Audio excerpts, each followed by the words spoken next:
Oh, hello everyone. Good morning, nice sunny morning. We're on the 27th of September 2022. Ray Townsend here, or better known as Charlie Tango 1. I've been having a look at a lot of these heaters, these little portable heaters, Chinese, cheap Chinese ones they call them. This is the smaller version. I've got it for me, basically for my shed, because I've got too many tools in here that's just going to go rusty if I don't have some form of heat. And it works out that they are a bit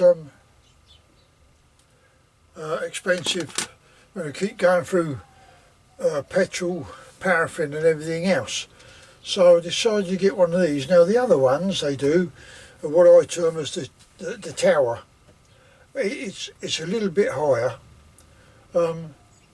A bit more room inside actually, but I don't require one that big. As I say, I can stand this down here near the door, put the exhaust outside, and away we go. Now there's a few issues I found with it that might help people, the same as a lot of other people that's been reviewing these have found problems. And the one I've got on this is, they say that this, I quote, is an 8 kilowatt.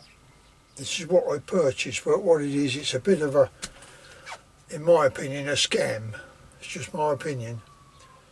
And everything I've done on this, converted it, is all down to me, be it on your own head if you go down the same road. But for me, I consider it's quite safe. Now, this is, say you get these digital one clocks, brilliant little thing, and a nice little bit of exhaust pipe, obviously. I'll put that down there. And you get your kit, you get this tubing, all these like a Jubilee type thing, hard plastic pipe. This is a soft one. In some of them they use green, it's a greenish colour, but I suggest you don't use it, because these little rubber things, they're just add-ons, they are, but for when you want to join on the pipe. And you get the clips with them as well. Also you get, well, you don't get this one, but I'll just put that in there, but I've got 2 filters I ordered, and you've got a clamp there for the inlet. These copper elbows, no, I got those, but I'm not going to use them. So you've got all the screws, bolts and everything else in there come with it. Now you want to look at the other end now, don't we? I'll give you a side view. This is the side view of the heater. The other side obviously was the tank. And what I've done is, let's turn it around. I've fitted the air pipe on here. And what I've done with this is, this comes with it. This is a air intake. Try not to put too much of a bend on the pipe work here, as it restricts. It does need the air. So what I've done was, these new ones, they clip off, and you've got that wire gauze in there. But what I've done, so you can clean them out, like, you know, well, someone put them underneath here, like, I thought, well, that's stupid, it's just going to draw dust in. So this just snaps off the top, and all these holes here, I put a load of holes right around the top, because to me all you got was 2 little slots here and 2 slots around there. Insufficient for me, I think, to suck in air, and they say it needs plenty of air, obviously, to operate. So that's my modification. That's what I've done. A little bit of space. Let's turn it around so you can see it. A little bit of spacer. I'll blow it up a bit.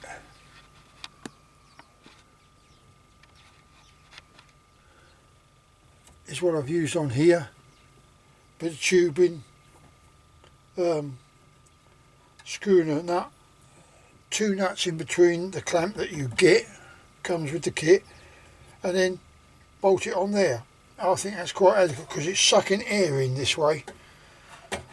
There's your 12 volt hookup. Let's come back out because I'm getting now come round to the other working side.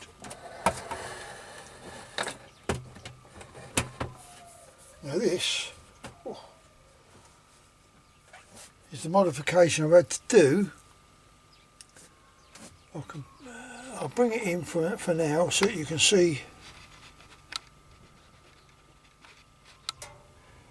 When I got it, as I say, I took the case open, check it over like you do. You get a little fob with it as well, that for operating it. And that is the cap. You have to take this cap off now before you can get the cover off, because again, for obvious reasons, it's a very close fit around the top. Now, they don't come with a filter. You do need a filter on these. You can use diesel or paraffin, but I'm going to use diesel because this pump needs lubricating. Now, what do I do there? This fitted is the noisy one. I'm waiting for the well, we can see this, can we? Yeah. I'm waiting for the ultra quiet one to turn up, but it hasn't yet. It's very tight in this little one to get this lot in, so I've had to use those rubber ones, and this elbow you've got to be so careful that it don't kink, because it's only a small hole in there, I think 4mm inside.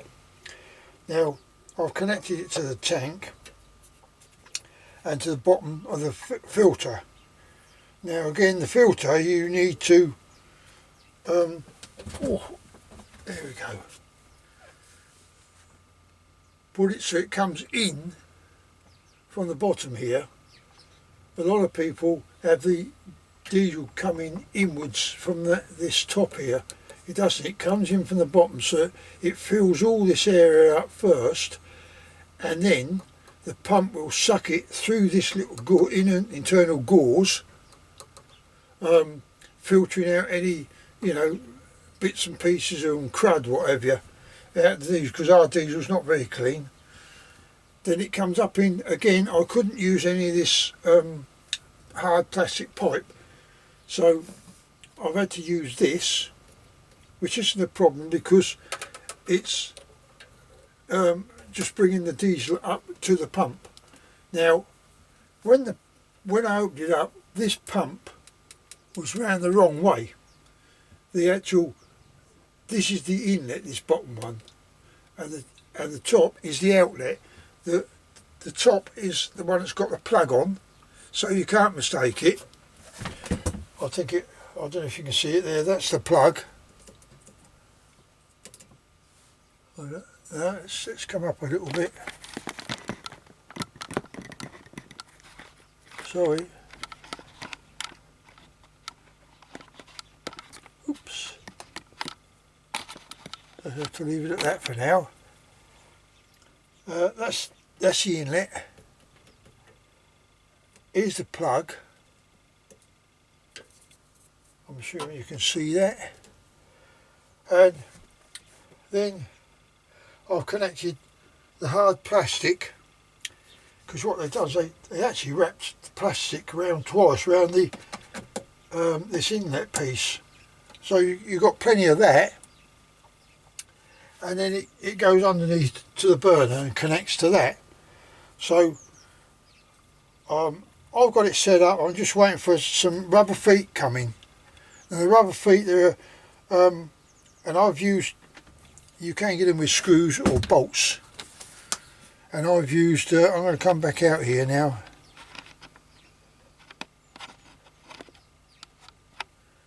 I've ordered some bolts because you've got 4 holes in these plates here.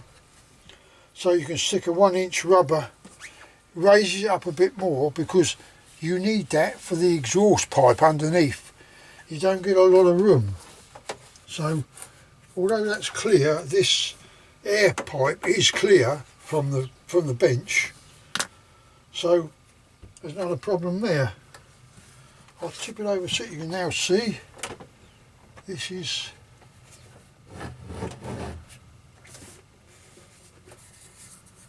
how it goes in here. And you can always tell the inlet air pipe because it's closest to the fuel pump. The exhaust is obviously that side. So really all the air is coming in from this way. Now I did get those 3/4 elbows because I thought it would be easier, bear with me, to have that elbow there. Oh, let's get the damn thing open, shall we? Because it's the scent. That's a 3/4 pipe, that is, apparently. This one here, the exhaust. Bring it by here, let's have a look. You can just see it there. That one there, that's the exhaust. Can bring it down even more, but I don't keep messing around. There we go. That's the exhaust. Now, that's a 3/4 elbow. So I thought, oh, that's all right. Then I'll use that, and then I'll put it on there, and the exhaust can come out here or wherever. But it goes on the inlet, but it doesn't go on the outlet, the exhaust. That pipe is slightly a different size, so them obviously obsolete now. So my little idea there went straight out the window. So this is the exhaust pipe, which does go on there quite nicely. So it fits on there okay.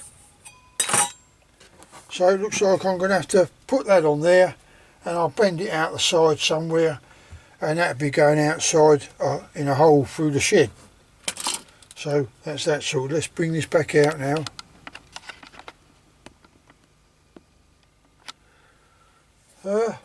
And there it is. I was quite pleased with. Oh, let's get it up.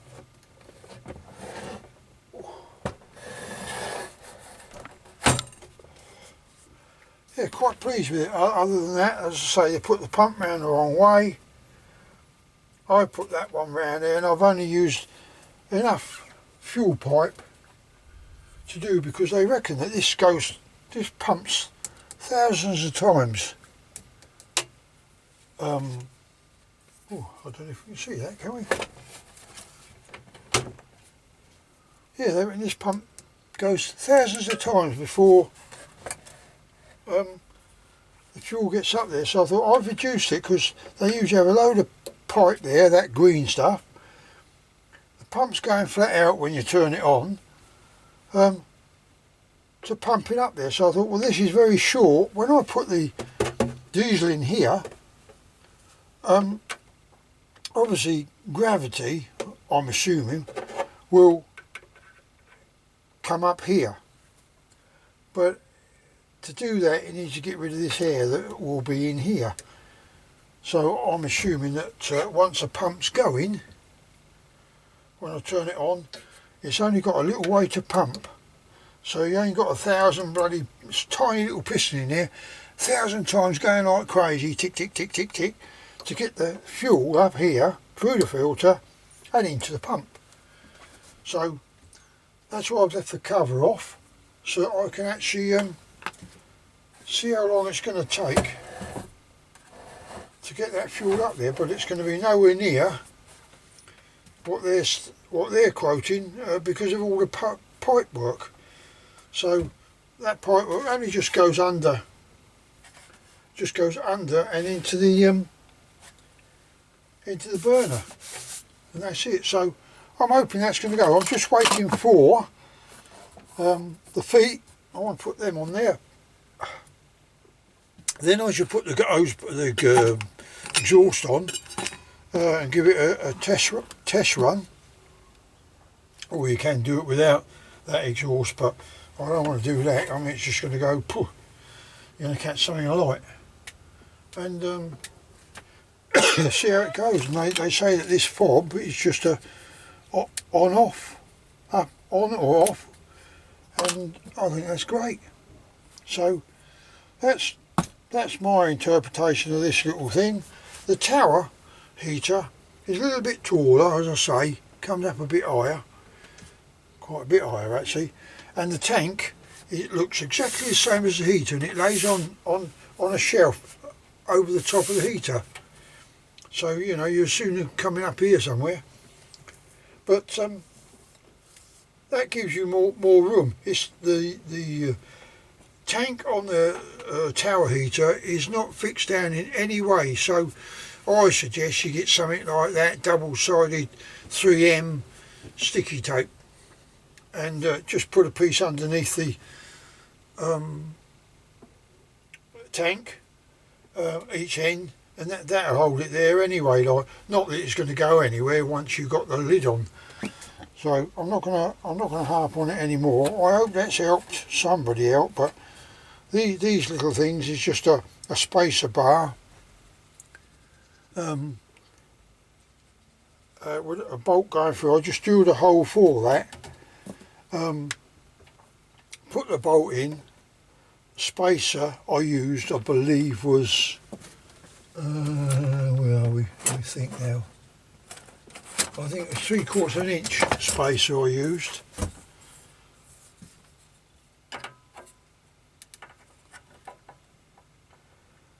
Yeah, 3/4 of an inch, or you can use a 1 inch. It's up to you. I just used a bit of tubing, only small tubing. Look. That's all you want, just enough to put the bolt through, and you can get that in B&Q or wherever, like, you know. And once I put that on, I put the nut on there to make it tight. Then I put 2 nuts between this bracket, otherwise it's going to squash the pipe. So 2 nuts on there, and then put the top edge of this bracket and tighten that up, and Bob's your uncle, Fanny's your aunt. Well, it's all done.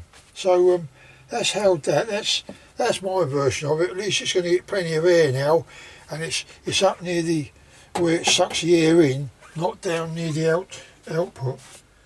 So it's not going to have any heat on it. I'm not going to harbour on anymore. I think I've just about exhausted it, haven't I, really? But that's my that's what I've done with it, and I'm quite happy with that. As I say, just waiting for bits so that I can complete it. Then I can put the lid on and give it a go. So I'll catch you all on the next one. Thanks very much for watching. Ta-da now.